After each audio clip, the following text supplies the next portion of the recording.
আজ মহানবমী। সকলকে জানাই মহানবমীর আন্তরিক প্রীতি শুভেচ্ছা ও অভিনন্দন। তো আশা করি পুজোর দিনগুলি সবার ভালো কাটবে। মা দুর্গার কাছে প্রার্থনা করি সবার জন্য পুজোর দিনগুলি ভালো কাটে, সবার জন্য মা দুর্গা ভালো করে। পুজোর মধ্যেও কিন্তু ফ্রেশাররা আন্দোলন চালিয়ে যাচ্ছেন। তো এর আগে যে বৈঠক ছিল, বৈঠকের মূল বিষয় কী ছিল, তো এসএসসি চেয়ারম্যান স্যার কী বলেছিলেন এবং সেক্রেটারি স্যার, তো আজকে এই ভিডিওতে আলোচনা করা হবে।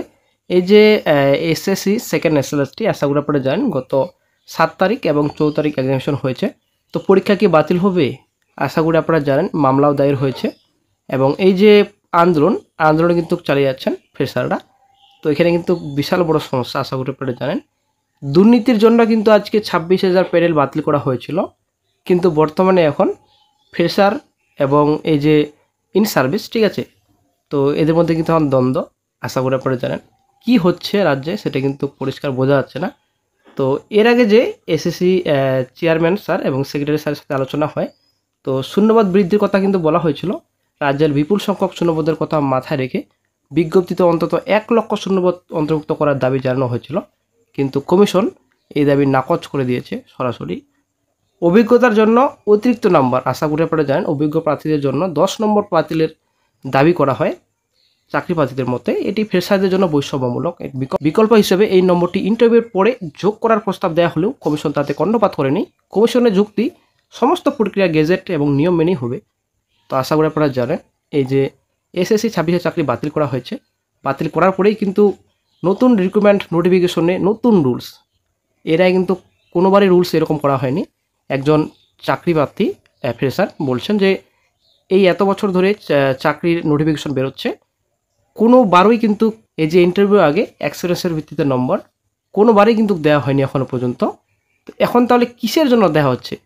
ফ্রেশার এবং ইন সার্ভিসদের কি দ্বন্দ্ব লাগাতে চাইছে কমিশন? এটা কিন্তু একজন ফ্রেশার চাকরি প্রার্থী বলছেন। আসলে বন্ধুরা কিন্তু দুর্নীতির বিরুদ্ধে লড়াই, এখানে কিন্তু ফ্রেশার ইন সার্ভিস যারা রয়েছেন, যারা টিচার্স রয়েছেন, এখানে কিন্তু কোনো রকম দ্বন্দ্ব কিন্তু হওয়ার কথা নয়। দুর্নীতির বিরুদ্ধে কিন্তু আন্দোলন করা উচিত সবাইকে। আপনি আমাকে 5টা পরীক্ষার উদাহরণ দিন যেখানে ইন্টারভিউয়ে ডাকার আগে 10 নম্বর অভিজ্ঞতার জন্য দেওয়া হয়। যদি ইন্টারভিউয়ের আগে 10 নম্বর কোন পরীক্ষায় দেওয়া হয়? ইচ্ছা করে একটা কূটনৈতিক ষড়যন্ত্র চক্রান্ত চলছে, নতুনদের পুরনোদের মধ্যে দ্বন্দ্ব লাগিয়ে দাও, আমরা মাঝখান থেকে নিজেদের পাপ ধুয়ে বেরিয়ে যাই। দুর্নীতির বিরুদ্ধে কিন্তু সবাইকে আন্দোলন করা উচিত। এখানে কিন্তু ফ্রেশার এবং যারা ইন সার্ভিস টিচার্স রয়েছেন, এখানে কিন্তু দ্বন্দ্ব করার কোনো মানেই হয় না। এখানে কিন্তু বিশাল বড় একটা মাস্টার প্ল্যান রয়েছে, আশা করি আপনারা জানেন কি হচ্ছে, আশা করি আপনারা পরিষ্কার বুঝতে পেরেছেন। তো যাই হোক, ফ্রেশারদের প্রতি কমিশনের কঠোর বার্তা ছিল। এর আগে বৈঠকে কমিশনের মনোভাব ছিল অপ্রত্যাশিতভাবে কঠোর। চেয়ারম্যান স্পষ্টভাবে জানিয়ে দিয়েছিলেন অভিজ্ঞ শিক্ষকদের, যেমন কেভিএস এনভিএস কর্মরত শিক্ষক নিয়োগের দিকে তারা কিন্তু বেশি আগ্রহী। তার মধ্যে অভিজ্ঞ শিক্ষকরা স্কুলের পঠন পাঠনের মান উন্নত করতে পারবেন। ফ্রেশারদের যোগ্যতা নিয়ে প্রশ্ন তুলে তিনি বলেন, আমরা কেন ফ্রেশারদের দিতে যাব? যাদের অভিজ্ঞতা আছে তারা বেশি ভালো পড়াতে পারবেন। তো এই মন্তব্যের পরেই কিন্তু ফ্রেশারদের ভবিষ্যৎ নিয়ে গভীর উদ্বেগ তৈরি হয়েছে তাদের মধ্যে। কমিশন যদি অভিজ্ঞদেরই অগ্রাধিকার দেয় তাহলে নতুনদের সুযোগ কোথায় তাহলে? তো এরপরে কিন্তু আন্দোলনের চরম হুঁশিয়ারি দেন চাকরি প্রার্থীরা যখন তাদের দাবি নিয়ে আরও সোচ্চার হন, তখন কমিশন পরোক্ষভাবে হুঁশিয়ারি দেয় বলে একটা অভিযোগ পাওয়া যায়। যে বলা হয়, যদি আন্দোলন চলতে থাকে তাহলে মাত্র 14,000 শূন্যপদে নিয়োগ করা হবে, যা চাকরি বাজারে আসার তুলনায় নিতান্তই কম। এর ফলে যোগ্য চাকরি প্রার্থীরাও চাকরি থেকে বঞ্চিত হতে পারেন। বৈঠকের পরে এক চাকরি প্রার্থী জানেন, আজকের আলোচনার পরে এটা স্পষ্ট যে বাড়িতে বসে থাকলে চাকরি পাওয়া যাবে না, আমাদের ঐক্যবদ্ধ হয়ে বৃহত্তর আন্দোলন করতে নামতে হবে। এই পরিস্থিতিতে হাজার হাজার বেকার চাকরি প্রার্থী, শিক্ষিত বেকার অ্যাকচুয়ালি, তো ভবিষ্যতে এক গভীর অনিশ্চয়তার মধ্যে ঠেলে দিয়েছে। একদিকে চাকরি আকাল, অন্যদিকে কমিশনের কঠোর মনোভাব, সব মিলিয়ে রাজ্যের শিক্ষক নিয়োগ প্রক্রিয়া এক জটিল মোড়ে দাঁড়িয়েছে বর্তমানে। এখন দেখার ভবিষ্যতে চাকরি প্রার্থীরা কোন পথেই হাঁটবেন এবং সরকার বা কমিশন মনোভাব বদলায় কিনা, এটাই এখন দেখার বিষয়।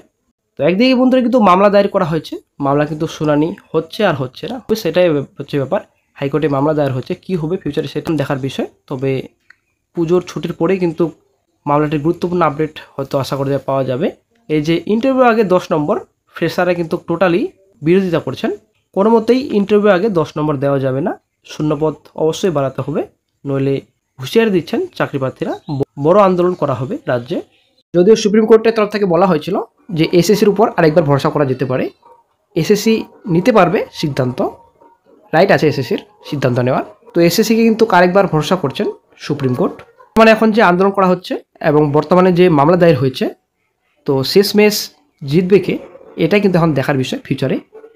তো এসএসসি কি নিজের যে সিদ্ধান্ত, সেই সিদ্ধান্তে কি অনড় থাকবেন, সেই সিদ্ধান্ত থেকে পিছু হাঁটবেন না, এটাই কিন্তু এখন শেষমেশ দেখার বিষয়।